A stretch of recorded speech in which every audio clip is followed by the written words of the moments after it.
So I had a lot of books that I wanted to read this year. I did not get through all of them, of course. I wanted to try and read a book a month. That didn't happen, unfortunately. But I did finish one book last night, that being Alison Rumfitt's Brainworms. Loved it. I also read the previous book, Tell Me I'm Worthless. You see how beat the hell up this is? Yeah, I took notes. Took notes, bitch. Anyways, so I would say this is tonally completely different. I don't want to go too much into the book because most of it's spoilers.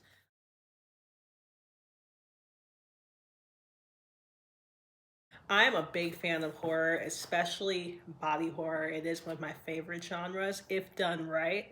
Personally, there's some body horror I'm just not into, and I can tell that it's just for a visceral reaction from the audience rather than a plot device, right? For example, when I seen Green Inferno, I did not like that movie. In fact, I walked out in the theater. I don't remember if I seen the end. Yeah, I was with my mother. I think she convinced me to stay, but I blocked out that movie. Once he started jerking off in the cage, I was done. You're done. You're done. Oh shit. So this book, it's quite disturbing in a different way than Tell Me I'm Worthless was. I would say in a way that disturbed me more. I would say every trigger is here. All of them. If you get triggered, you're triggered. Trigger, trigger, trigger. Uh, I guess we'll start with the characters. It centers around Frankie, who is a trans woman, and Vanya, who is non-binary. They meet in a club, and kind of talks about their relationship and how it unfolds. And I'm scared to go into detail in the descriptions of the characters, especially Vanya, because how they are described is also a part of like the plot. It gives details of the plot, especially little spoilers, but Vanya being very petite, and it talks a lot about kink and their fetishes, and Frankie's fetish, and Vanya, and their I guess parasitic fetishes. And I think that there's such an interesting parallel that I might not have the mental capacity to truly make between Frankie's kink and Vanya's kink, in the sense that, it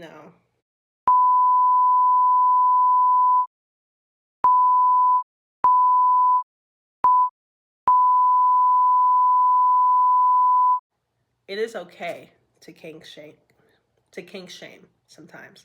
Um, I deeply feel that.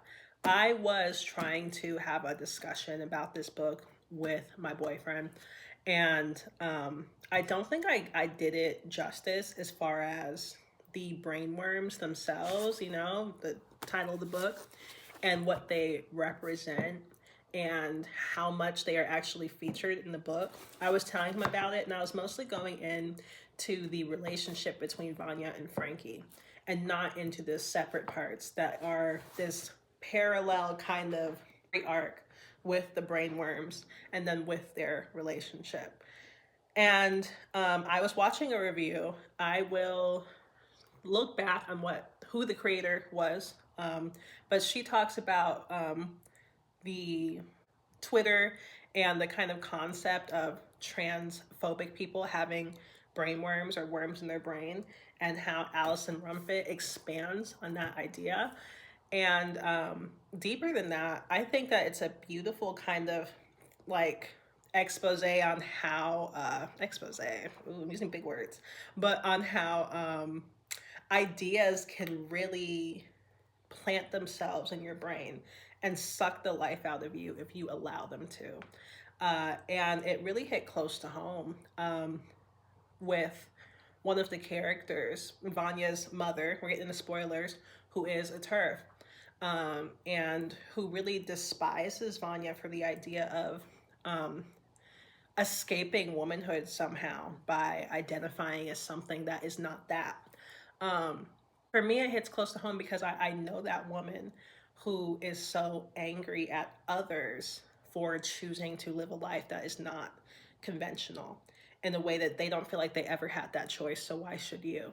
The way Facebook, Twitter, all of that just kind of implants ideas that grow and fester day by day. And you can really be radicalized by the simplest thing, by this echo chamber of ideas that are so obviously fantastical, you know. Allison's writing is so like, I don't know if kitschy is the word, but it's fun in a way that is so angry. It reminds me of how I get angry myself, and it comes off as more passive aggression. It's just life is a big joke to me. I can't take shit seriously, you know, and that kind of passive aggression transforms into just standard aggression. Like, this shit's not passive. It's filthy. There is visuals in here that are just so disgusting. And I'm coming off reading, like, the previous book I read was Hurricane Season, which I think it's a beautiful Mexican Gothic, but it has a lot of disturbing imagery. This it's a whole different ball game, of course. Really can't compare the books, but this kind of topped that as far as while I was reading it, I was frowning. And there's not many books that make me just go, just straight like negative parabola while I'm reading. I was just not having it. But I was trying to expand my brain and use this as a moment to like really understand what the author was trying to say. And, you know, reading the author's previous book, I'm pretty sure this is the only two books she has. This one came out last year sometime. All of the reviews I'm seeing, because I'm a little late to the game, I bought this book in July, I think. And I will say, it took me a while to read. Not because it's long. Let's see. It's only just under 300 pages, 297 pages. And the first part this first half of the book took me a second to get through, in the sense that I was almost feeling like it was dragging along. With them breaking down the dynamic between Vanya and Frankie and their relationship. It was a lot of that.